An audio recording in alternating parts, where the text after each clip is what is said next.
For today's video, gagawa tayo ng boche.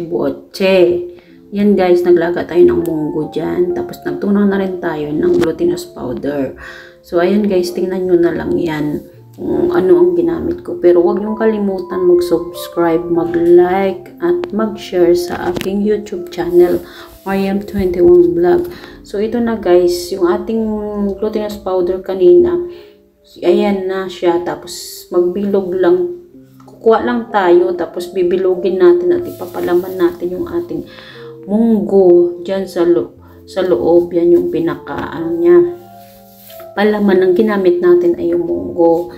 So tuloy-tuloy lang tayo sa pagbibilog ng ating boche.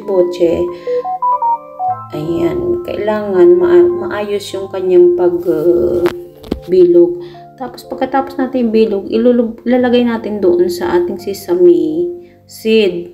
So, kailangan malagyan siya lahat ng sesame seed yung ating binilog na mga ng boche.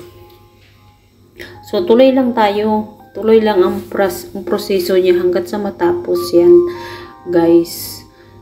Ayan, tuloy-tuloy lang. So, shoutout nga pala guys sa lahat ng Team BP Paangat Channel at sa ating mga member at sa ating team leader na si Sir Ricky B Vlog. Mega love shoutout team leader at sa ating admin na si BP Chingski EEB, ang admin ng Team BP Paangat Channel. Mega love shoutout. At sa lahat ng mga members ng Team BP, hindi ko na kayo isa-isahin. Mega love shoutout sa inyong lahat.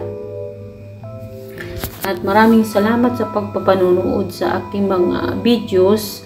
At shoutout na rin sa mga silent viewer ko dyan. Mega love shoutout sa inyo. Maraming salamat sa panonood ng aking YouTube channel, Mariam21 Vlog.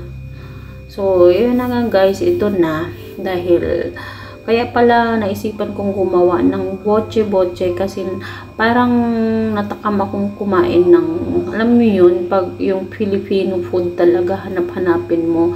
Kasi kapag andito ka sa employer mo, hindi mo maluto yung gusto mo.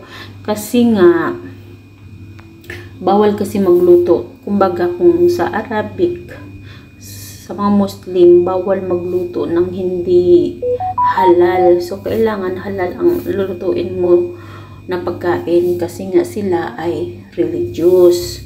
So, ito na guys, nagpakulo na tayo dyan ng mantika. So, hindi naman as in kailangan mainit na mainit yung mantika bago ilubog natin yung ating ipiprito dyan. So, kailangan hindi siya mainit para hindi siya mabigla yung pagluluto ng ating butche.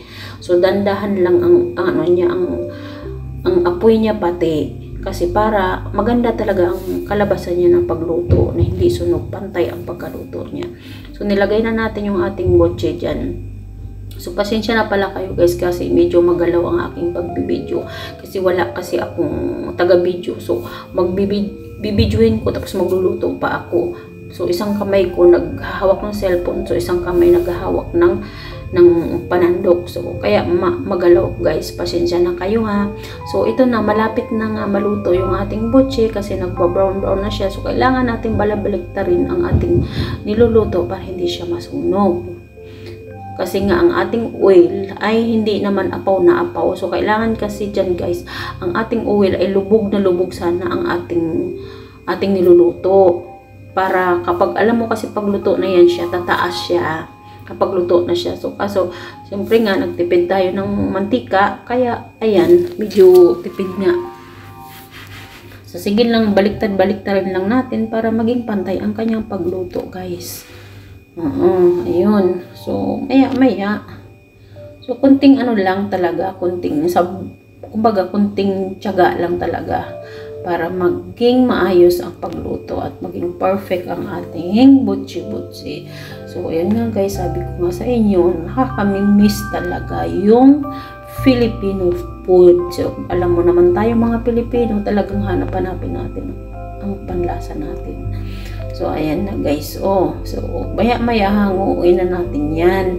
Ang ating boche. So, ito na guys. So, marami na akong nagawa dyan. Huwag nyo palang kalimutan guys ha. Thank you for watching guys and God bless. Maraming salamat sa inyong lahat sa panonood.